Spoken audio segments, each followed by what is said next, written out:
Hi, I'm Thomas Butler, and you're listening to I'll Cadence When I Die, a small show about composers and sound artists living in, working in, or just visiting Scotland.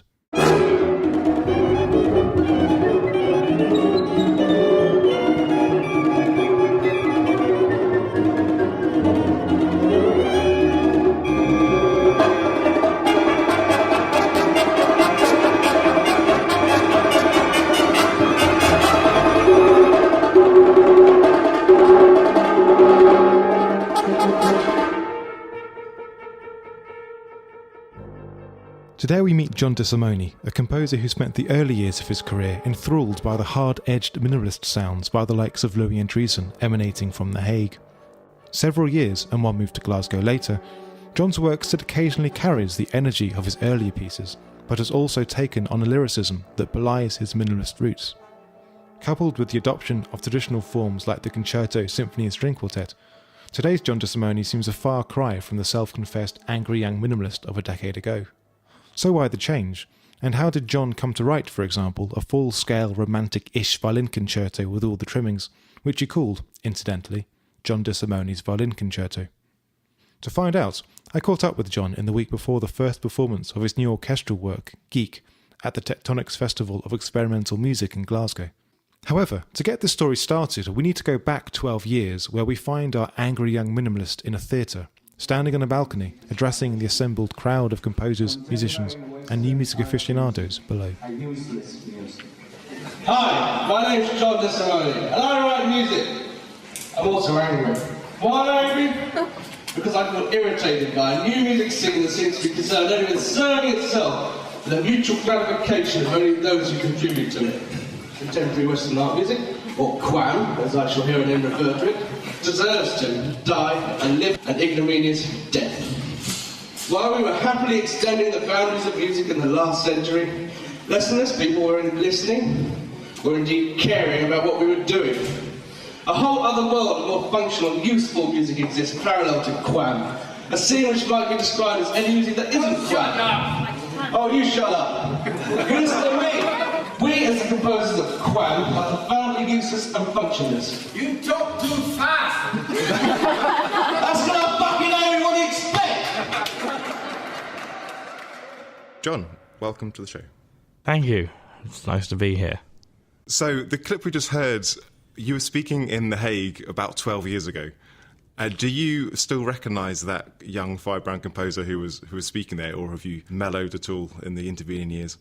I do still recognise that character. It's lost a bit. But inside, I'm still angry, I suppose. But as you get older, you learn to sort of deal with that in a different way. The event was a tongue-in-cheek sort of installation. The reason we put it on was because it was the turn of the millennium. And I'd just been reading about Rousseau and the Futurists and their endless manifestos, and we were all asked to submit an idea for the May Festival at the Royal Conservatory in The Hague, where I was studying. So I suggested I'd do a manifesto. So 12 years ago, what were the main problems with the new music scene as you saw it at the time? Well, you know, it all comes from insecurity, of course, and that's what you realise when you're older. It's the things you're not very good at that you criticise, rather than the things you're good at. I'd just come from the Guildhall and the London contemporary music scene. I didn't like the way the London scene operated. I didn't feel secure. And I thought in order to get ahead, I would have to write in a certain way, which, you know, really, when you look back, is kind of childish way of looking at it. But that's what I felt, and I felt it was too arid and academic and just not connected to me as an individual. I didn't feel any inspiration from the things that were inspiring everyone else. So a part of my manifesto was against that kind of, I used to call it academic music. But then the other half for me was, having lived in Hague for a while, gone to endless freak shows and participated in them as a tuba player, being suspended in the ceiling of an old archive squat while there's a 1-ton weight swinging around, potentially likely to bring down the whole building. That was something I was doing prior to that manifesto. So I wasn't really into the conceptual side of it either, where there's just a concept. So the manifesto was actually really middle of the ground when I look at it, saying, please just be good and interesting. We want more! You want more? I'll give you more. For instance, a typical academic piece, choose your own example. It's probably British, has much colour and good voice leading, but tends to leave the listener cold, because very little is communicated to them on a gestural or intellectual level. Have I slowed enough? Call it firstly, while intellectual quam is full of fancy ideas, the execution of these crazy ideas is often so appalling you just want to go home and not be subjected to the oral rubbish that is thrown at you by these people. In this polarised environment, we are failures, because whatever route we choose misses something fundamental in communicating to the listener. Could you repeat that, please? There seems to be a desire, a need to be useful, to be wanted in that manifesto. Yeah, I want to be useful, not because I'm insecure as such. I want to be useful in the sense that you've got to play. Here's some music, new music, written for you. That's useful. Use it, please. And then there's the second side of it is, you know, in order for me to do my art, it takes a lot of public subsidy. And then you think, well, how do I justify that? And I can't just simply say, because I'm a great artist and therefore I deserve it. That's for other people to decide, maybe, but when you're doing something that, you know, you're aware there's very few people care for, the players don't want to play it generally, the audiences don't want to listen to it, you do ask, well, what is the purpose of this other than just pleasing myself? Are you sure that no one takes pleasure from this? Well, but then, you know, that's where I went from. I don't think I'm a romantic as such, but I know that the way to get people to have an experience is to connect emotionally, whatever level of emotion that is. I'm not saying it's love or sadness, but something that gets them viscerally. And for me, the thing that generates it from art, a solid sort of response, is something that reveals humanity. So, you know, I think that connects and has a resonance and a profundity, actually, for people. So that's where my music comes from. And, you know, when I was doing my English GCSE, my teacher was saying, always write what you know. So I try and reflect that in my music. So talking of visceral music, the first piece you're going to talk to us about is a piece called Plane Crash. Yes, I wrote that piece in the year 2000 when I was living in The Hague.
There's something in the score as well about a video. I collaborated with a really cool guy called Mendel Hardeman, and he made a video to it. What happens in the video? It's videos of planes crashing. Genuine planes. Genuine plane crashing and bodies and the aftermath, which I've never seen because I was so scared, so I never looked at the video screen when it was going on. The piece came about because 2 years before that I was flying EasyJet to and fro from The Hague, and the flight I was on got hit by lightning, and that scared the willies out of me. You know, just for 2 seconds you think the plane's about to crash because you just see an explosion on the wing and you think, well, that can't be good. And the plane sort of dived a little bit. But then, you know, then you realise 10 seconds afterwards that the cabin crew are fine and everyone's just carrying on. But, you know, for that short period of time, you're like, oh my God.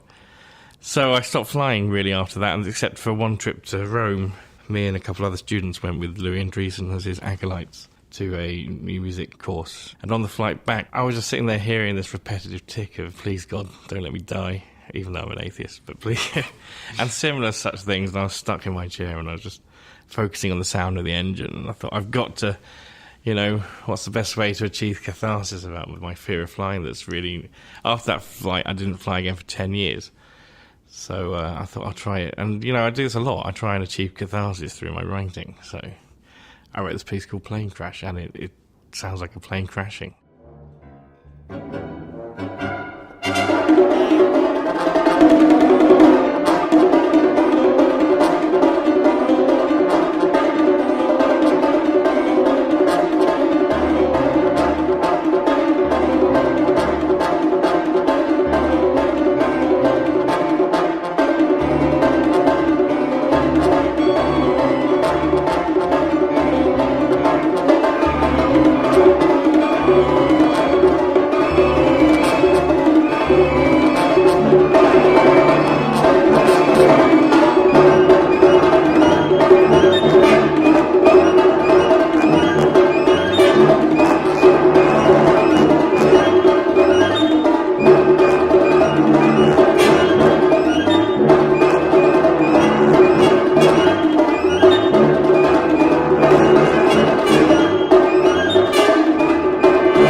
The second piece we're going to talk about today is actually pretty different. It's a quiet piece, it's for string quartet, and it is called Intimacy. Yeah, I wrote that in 2009 when I was in Glasgow.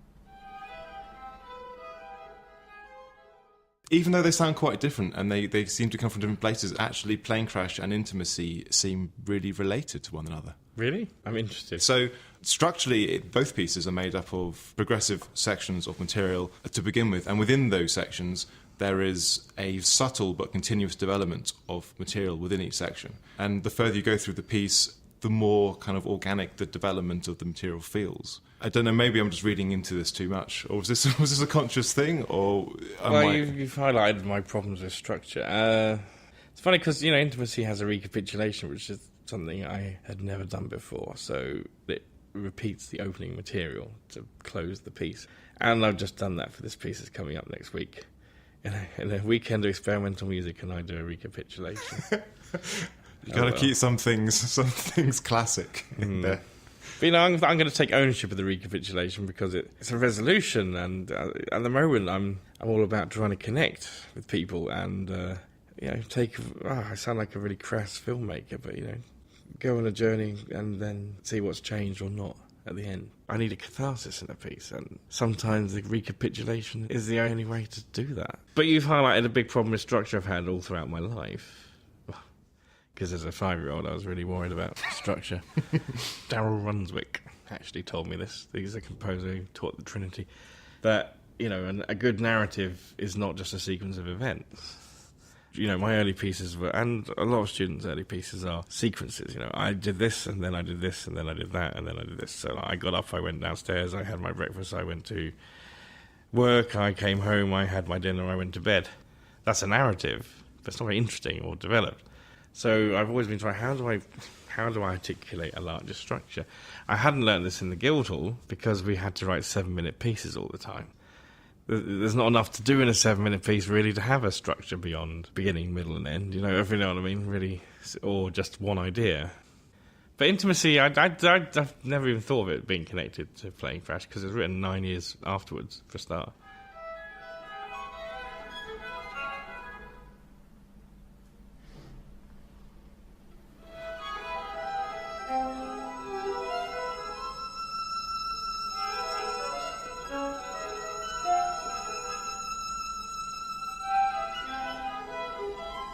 It was written at a time when I was contemplating the death of my uncle who just died.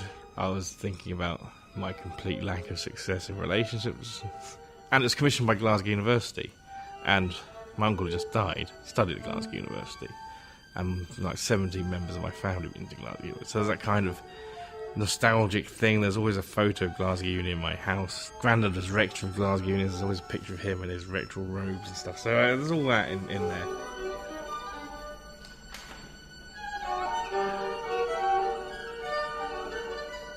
But the piece itself, I was dealing, with just the intimacy of lines. To blend them successfully is really hard.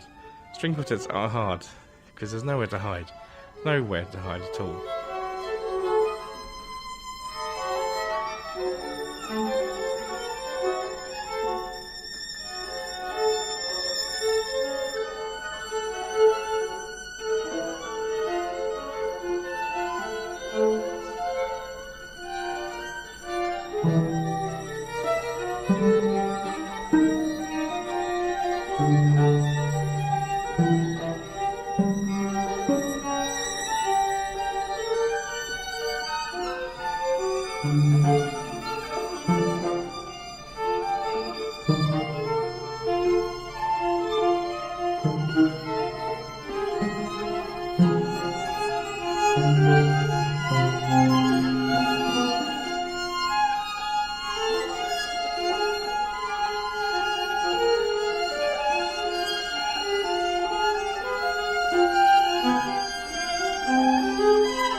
So this desire to make your music really, really personal to you, it manifests itself in extremely personal pieces like Intimacy.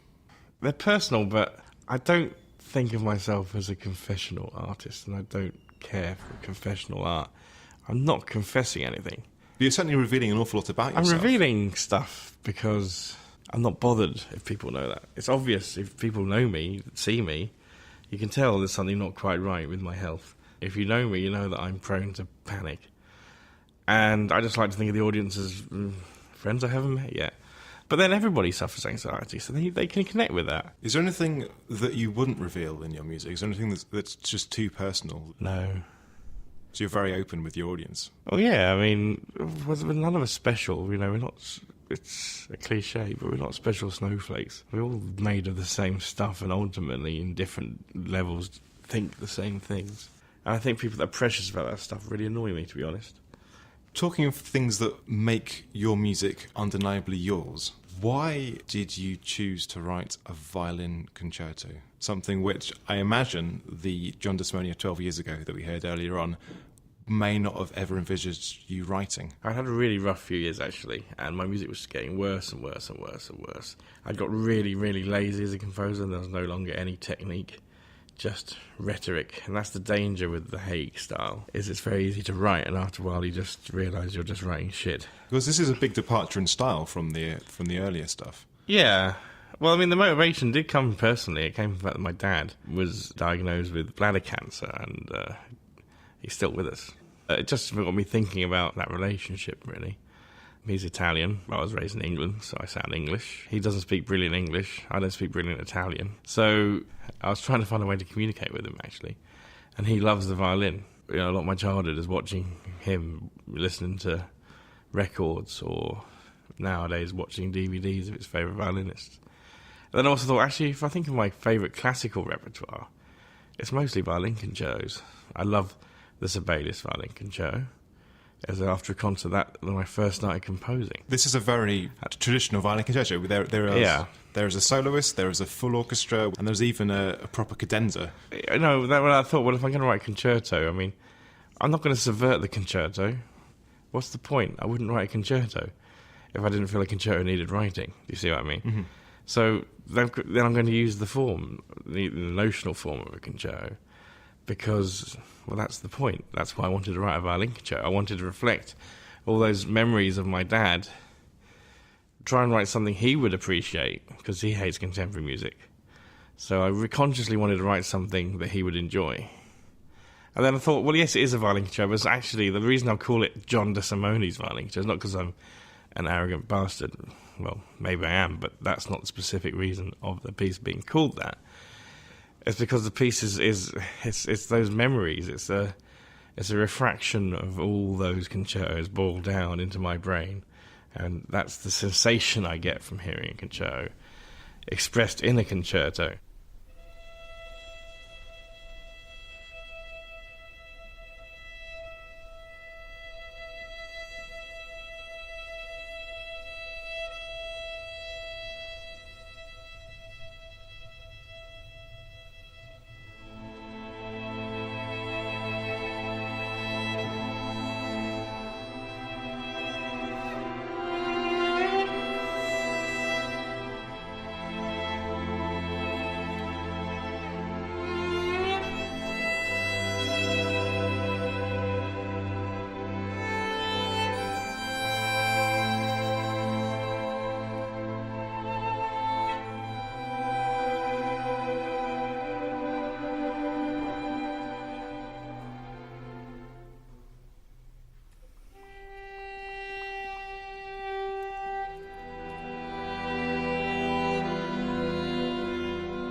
My thanks to John DeSimone.